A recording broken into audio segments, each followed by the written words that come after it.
আসসালামু আলাইকুম গাইস, আপনাদের সকলকে স্বাগতম আমাদের নতুন একটি ভিডিওতে। আজকে আমরা যাচ্ছি আমাদের বাংলাদেশের একটি ঐতিহ্যবাহী এবং কি এশিয়া মহাবিশ্বের একটি ঐতিহ্যবাহী স্থান, বাংলাদেশ বঙ্গবন্ধু সাফারি পার্ক। তো আজকে আপনাদের এই সাফারি পার্ক সম্বন্ধে পুরো বিশ্লেষণ দেওয়ার চেষ্টা করব। তো এই ভিডিওটি 2-3টা পার্ট হবে ইনশাল্লাহ। আপনারা পুরো ফুল ভিডিও দেখার চেষ্টা করবেন এবং কোনো মিস্টেক করবেন না।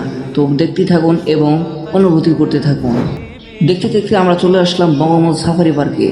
তো আমরা রওনা দিয়েছি সকালের দিক দিয়ে, দেন পৌঁছে গেছি প্রায় 10টা-11টার দিক দিয়ে। তো সময় বলতেও অনেক সময় লেগে গেছে। আর এখানে আমরা স্টুডেন্ট কার্ড নিয়ে এসেছি। স্টুডেন্ট কার্ড নিয়ে আসলে আপনারা প্রচুর টাকা কমাতে পারবেন। যেমন 40 টাকার টাকা আমরা 10 টাকা করে দিয়ে প্রবেশ করতে পারবেন। তো আমরা 10 টাকা দুজনে 20 টাকা দিয়ে প্রবেশ করে গেছি। তো বঙ্গবন্ধু সাফারি পার্ক প্রচণ্ড বড় এবং এটার ভেতরে টিকিট মূল্য খুবই কম। আর বাট প্রচুর পরিমাণে খরচ এখানে। আর এখানে রয়েছে বিশ্বের অন্যতম অন্যান্য প্রজাতির গাছ। 3690 একর শালবন ও টিলা সমৃদ্ধ এই জায়গাটি শুধু চিড়িয়াখানা নয়, এটি বন্যপ্রাণীর প্রাকৃতিক অভয়ারণ্য। থাইল্যান্ডের সাফারি ওয়ার্ল্ডের আদলে তৈরি এই পার্কে মানুষ থাকে সুরক্ষিত গাড়িতে আর পশুরা থাকে মুক্ত চলন। আজকের এই অ্যাডভেঞ্চারে আপনাদের সবাইকে নিয়ে যাই। তো আমাদের দেখতে দেখতে গাড়িটি চলে আসলো অনেকক্ষণ দাঁড়িয়ে থাকার পর। আর এখানে ঢুকতে আপনাদের সকলকে লাগতে পারে 150 টাকা করে, আর আমাদের জন্য 50 টাকা, কারণ আমরা স্টুডেন্ট কার্ড দেখিয়েছি। স্টুডেন্ট কার্ড দেখালে আপনারা অবশ্যই কম পাবেন। তো আমরা দেখতে দেখতে ভেতরে প্রবেশ করে গেলাম। আর এটা পুরো একটা সেফটি ধরনের বাস। আর এই পাশে আপনারা পুরো সেফটিতে থাকতে পারবেন, এমনকি এসিও থাকে, বাট এসি ছাড়ে না। তো আজকে আপনাদের পুরো একটি দৃশ্য তুলে ধরার চেষ্টা করব।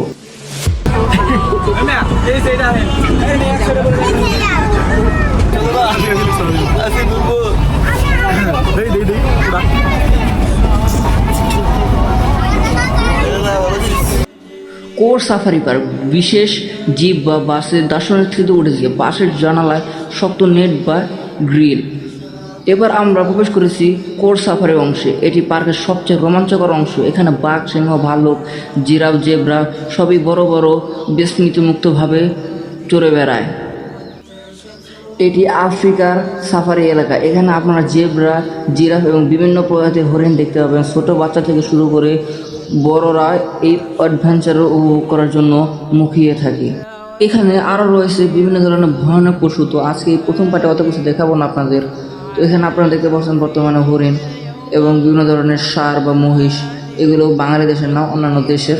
তো এখানে পুরোই তারা মুক্তভাবে চড়ে বেড়ায়। আর অবশ্যই তাদেরকে কোনো বিরক্ত করার চেষ্টা করবেন না আপনারা।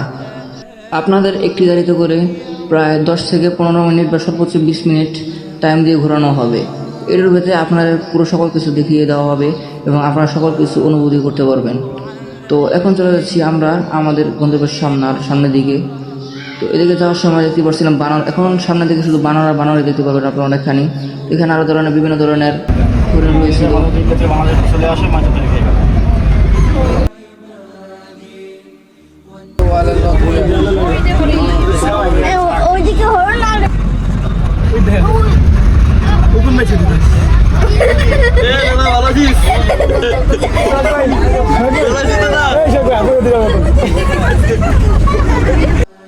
ভয়ঙ্কর পশু প্রাণীদের জন্য তাদের জন্য রয়েছে আলাদা সেফটির ব্যবস্থা। এখানে তার জন্য আপনার 2টি স্টেপ পার হতে হবে। একটির পরে বন্ধ করে দেবে আর একটির পরে প্রবেশ করবে, তো তার সাথে কোনো ক্ষতি না হয়। তো আরেক দরজাটি খুলে দিলে এখন আমরা দেখতে পারবো ভাল্লুক।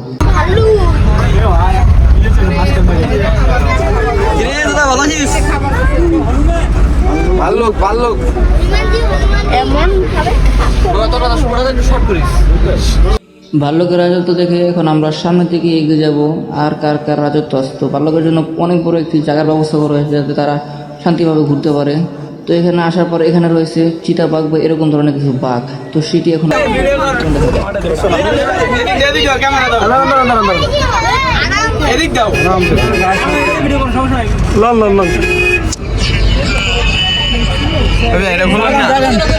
খুলেন না খোলালে পরে মাছ কাটালে সমস্যা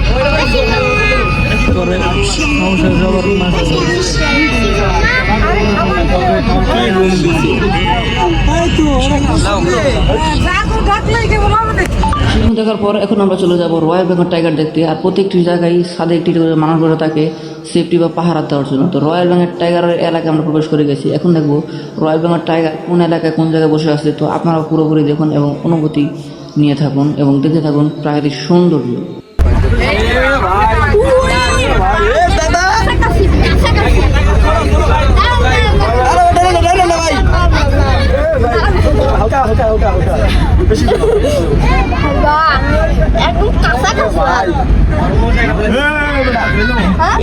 ভালো আছিস?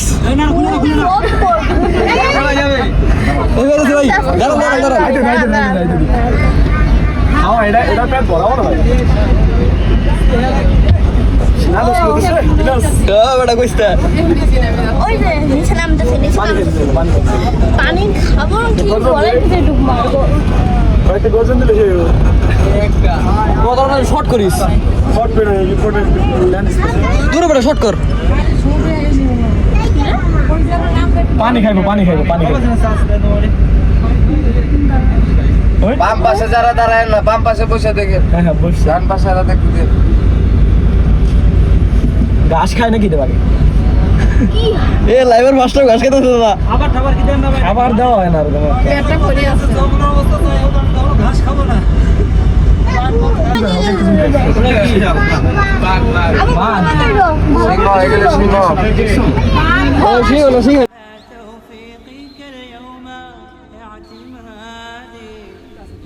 তো গাইস আমরা দেখে দেখে চলে আসলাম আমাদের সেই সামনে, মানে আমাদের ভিডিও করা শেষ এই দিক দিয়ে। তো এই পুরো সাফারি পার্কটি মানে যেখানে পশু পাখি থাকে তো পুরো ঘুরে দেখার চেষ্টা করছি। তো আরও রয়েছে সাপ, তারপর রয়েছে কুমির, সেগুলো দেখতে নেক্সট পার্টে থাকবেন অবশ্যই। আর এখানে পানি দেওয়া হয় কারণ যাওয়ার সময় অবশ্যই চাকা গরম থাকে, যাতে চাকা পোকা ব্লাস্ট না হয়, তার জন্য এখানে পানি দেওয়া থাকে যাতে চাকাটি ভিজে যায়। তো এখানে অবশ্যই সিরিয়াল দিতে হবে, 4টা সিরিয়াল থাকে, 1 2 3 করে 4টা, মানে প্রথম দ্বিতীয় তৃতীয় প্রত্যেকটা বাসের লগে নাম দেওয়া থাকে কোনটা কোন বাসে মানে কোন সিরিয়ালের। তো একটা পরে জিতে থাকে যেন আরেকটা চলে আসে, এইভাবেই সময়গুলো চলে যায়। তো আপনাদের বাসের কোনো সময় থাকবে না, বাসের জন্য এদিকে শেষ। তো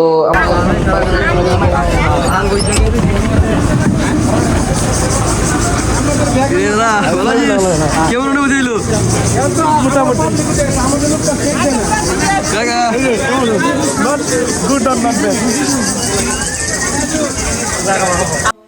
তো গাইস আজকের জন্য এটুকুই শেষ, দেখা হবে নেক্সট পার্টে। অবশ্যই ততক্ষণ পর্যন্ত আমাদের সাথে থাকবেন এবং ভিডিওটি ভালো লাগলে অবশ্যই লাইক, কমেন্ট, শেয়ার, সাবস্ক্রাইব